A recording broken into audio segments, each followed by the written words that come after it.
quelques petites choses sympas avec les serialiseurs de Django REST Framework. Juste pour le contexte. Donc j'ai pris j'ai pris des modèles de to-do tout basique, hein. Donc on a un to-do item, donc c'est vraiment notre to-do. Et ensuite on peut avoir des commentaires sur nos to-do items. Ok, c'est une foreign key. Donc voilà. Donc les to-do et les commentaires qui sont associés aux to-do. Ici j'ai créé un related name pour utiliser comments en attribut pour ma relation inverse. Donc pour ceux qui débutent avec Django, en gros ici je récupère le premier to-do de la base, hein, donc to-do c'est to-do-item.object.get pk égale 1, et je peux accéder à tous ces commentaires en faisant to-do.comments.all. Ok, j'utilise ici mon related name. Donc ça c'est un peu pour le contexte. Voilà, et on peut quitter ça et on va lancer le serveur et on peut cacher ça maintenant. Donc hop là, je disais j'ai des serialiseurs. Alors juste pour commencer, donc j'ai un modèle Vue7, hein. Je vais pas trop m'attarder dessus, mais parce qu'on va s'intéresser au serialiseur. Mais les modèles Vue7, mince, les modèles Vue7 du coup ça vous permet de créer toutes les opérations CRUD en très peu de code pour ici pour mon modèle to-do item. Donc par exemple si je vais dessus, voilà, on voit que j'ai fait un get dessus. Je peux faire un post pour créer une instance. Je peux accéder donc à vraiment une instance, faire un delete, faire un put, aller faire un put ou un patch, ainsi de suite. Voilà. Donc le but là c'est vraiment de voir un peu ce que les serialiseurs ici. Alors ce qui est intéressant ici du coup, c'est que de manière basique, là on voit j'ai mes to-do items. Ok. Donc j'ai le titre, description, s'il est complété, quand est-ce qu'il a été créé, quand est-ce qu'il a été mis à jour. Donc on reprend bien ici les champs de notre modèle qui sont ici. J'utilise ce serialiseur là. Maintenant, on a vu qu'on avait créé du coup un related name comment.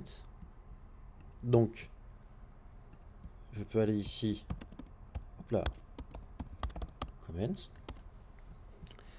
et avec cet attribut depth égale 1. Alors, sans mettre l'attribut d'ailleurs pour commencer. Hop. Ici, je vois les commentaires de mon to-do item, mais par leur PK, par leur ID. Je pourrais facilement utiliser cet attribut. Et ici, voilà, sans trop de contrôle et sans trop de mal, je peux afficher ici les commentaires. Vous voyez, j'étais inspiré.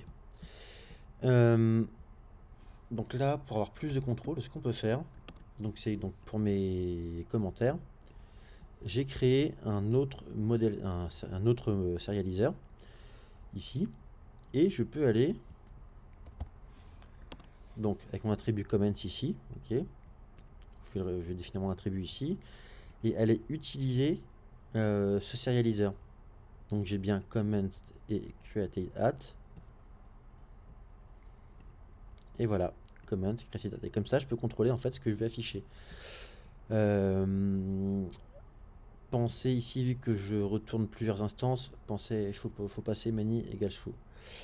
Donc voilà, pour ça. Ensuite, qu'est-ce qui peut être sympa avec nos serialiseurs, c'est qu'ici on peut gérer la sérialisation avec toRepresentation.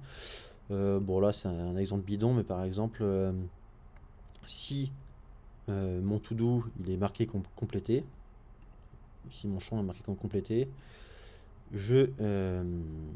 j'affiche terminé. Alors j'en ai un là, voilà, ici j'affiche terminé, mais les autres j'ai rien fait, donc j'affiche false. Voilà, c'était pour montrer bien ce qu'on pouvait faire. Donc on peut vraiment toucher à la sérialisation. Aussi, dans mon modèle, on voit ici que j'ai une propriété qui va aller compter les commentaires que j'ai pour un to-do. Donc ma propriété s'appelle comments count. Et bien rien ne m'empêche d'aller dans mon serializer, comments count, voilà, Voilà, et il est où? Il est là. Ici, donc j'ai bien 2 commentaires, et ici, j'ai bien Comments Count. C'est une petite chose sympa qu'on peut faire avec les serialiseurs. Et donc pour le serializer ici, pour mon create serializer, puisque de base j'utilise donc pour mes to-do, mon to-do item serializer, donc sur celui qui m'affiche mes instances depuis tout à l'heure, donc c'est grâce à celui-là. Et j'utilisais d'ailleurs, donc comme je disais, dedans le to-do item comment serializer pour le champ comments.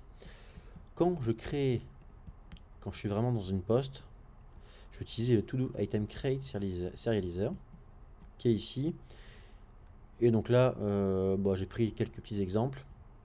Mais du coup, pour le champ title, j'ai créé une validation. Donc on peut créer une validation par champ. On pourrait essayer de créer une validation globale avec validate. Donc là, exemple bidon, par exemple, ça c'est le petit clin d'œil pour docstring. Si jamais j'ai Patrick dans mon titre, et ben je lève une erreur. Donc par exemple ici, je crois que j'ai un terminal, il est fermé. Non, il doit être ouvert encore. Non, c'est bon, je l'ai encore. Ouais, c'est bon. Donc par exemple ici, si je vais je vais me faire une poste. En titre, je vais mettre hop là, Patrick. Voilà, je vais mettre test. Hop, on voit bien que mon champ title lève une erreur. Ok, c'est ici. Hein. Ici, donc pour tout internal value, ça va être par exemple pour faire de la désérialisation. Donc pour contrôler ce qu'on va rentrer en fait en données. Donc là j'ai pris toujours un exemple bidon qui n'a pas trop d'intérêt, mais c'est vraiment pour montrer ce qu'on peut faire. Ici, donc on est obligé de faire une copie puisqu'on travaille. Je sais pas si j'ai gardé mon lien. Puisque comme on travaille avec un query dict, ici, voilà, on ne peut pas les modifier comme ça. Il faut en faire une copie. Donc ici, je fais une copie. Et par exemple, si je vais créer du coup un commentaire, un nouveau to-do item, donc le titre, ici, sera en majuscule. Voilà, c'est vraiment un exemple juste pour montrer ce qu'on peut faire. On peut imaginer des utilités, des choses vraiment plus utiles. Mais là, c'est pour l'exemple. Et ici, par exemple, j'ai aussi comme méthode qui peut être intéressante, c'est la méthode create. Donc ici, mon to-do item, donc je vais le créer. Ce que fait en fait mon modèle serializer de base, c'est qu'il va aller me créer une instance. Donc je fais ce qu'il fait de base. Je retourne mon to-do item. Mais en plus, on pourrait imaginer vouloir, je sais pas, faire autre chose. Donc là, par exemple, créer un commentaire par défaut. Donc maintenant, je sais pas, je vais tester ça. Je vais faire test pour la vidéo. Mais là, je vais mettre super test. Voilà, je fais une post. Voilà, donc là, j'ai bien test pour la vidéo qui s'est mis en majuscule. Ce qui se fait ici. Et donc j'ai ma description et maintenant on va aller voir. Il s'est mis où? Je suis où l'attaque? C'est pas dernier test. Ah voilà, c'est parce que oui, et la pagination c'est en balle. Et donc c'est là, donc test pour la vidéo, super test, et on voit que j'ai un commentaire qui s'est créé par défaut. Merci, par défaut ici. Avec la méthode create ici que j'ai surchargée. Voilà. Donc voilà, c'est pour voir un peu quelques petites méthodes par rapport aux serialiseurs qui sont très pratiques et ce qu'on peut faire ici avec les serialiseurs pour afficher par exemple ici dans notre cas les commentaires qu'on avait pour nos to-do items et ici notre propriété.